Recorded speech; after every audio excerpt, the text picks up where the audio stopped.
penyakit itu datangnya dari pikiran.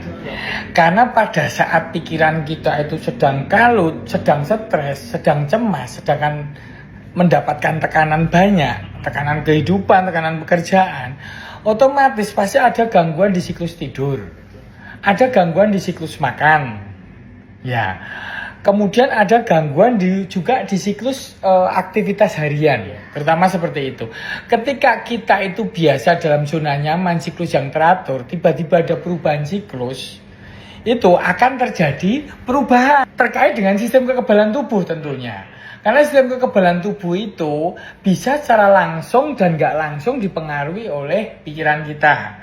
Kalau secara nggak langsung ketika kita jam tidurnya berubah, karena pikiran kita nggak jelas, pikiran kita kacau, otomatis ritme harian, namanya ritme sirkadian, yang kalau hormon melatonin itu dibentuk jam 5-6 sore, kemudian mulai naik, supaya kita bisa tidur. Ketika tidur itu otot kita relaksasi, pembuluh darah kita lebih lancar, beban jantung yang mumpak dalam kondisi berdiri terus kita itu juga berkurang.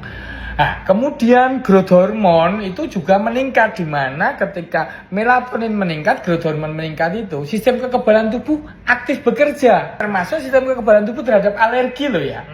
Nah, ketika sistem kekebalan tubuh kita terhadap alergi itu terganggu ya, akhirnya kita mudah biduran, gatal-gatal.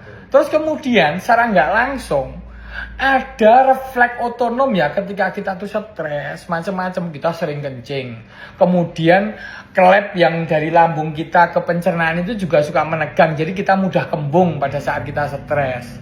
Belum lagi hormon kortisol yang diproduksi lebih meningkat ketika kita stres. Kita harus amati, oh kita meriang, pegel-pegel, oh apakah kemarin aku stres ya, oh atau kurang tidur ya. Jadi enggak kita sakit itu terus nyalain makanan, terus nyalain malah kita lompat ke penyakit-penyakit baru yang katanya mengerikan. Kita ambil sederhana dulu, perbaikin siklus harian dulu, gitu loh ya. Kalau bisa orang itu makin tua itu siklus hariannya makin teratur, ya bukannya makin nggak teratur oleh karena bisnis misalnya sedang sepi. Nah ketika stres itu juga terjadi, itu keseimbangan mikrobioma atau bakteri, virus dan jamur yang baik di dalam pencernaan kita itu terganggu. Ketika terganggu, kita mulailah sering diare juga. Jadi orang sering diare yang pada akhirnya didiagnosis irritable bowel syndrome kayak atau apa, itu lebih banyak karena gangguan keseimbangan mikrobioma yang di usus. Saraf kesenangan kita, kan otak kita tuh butuh kesenangan juga, butuh tenang. Kalau orang senang kan pikirannya tenang dan damai. Ya, itu namanya serotonin, hormon untuk kita senang itu.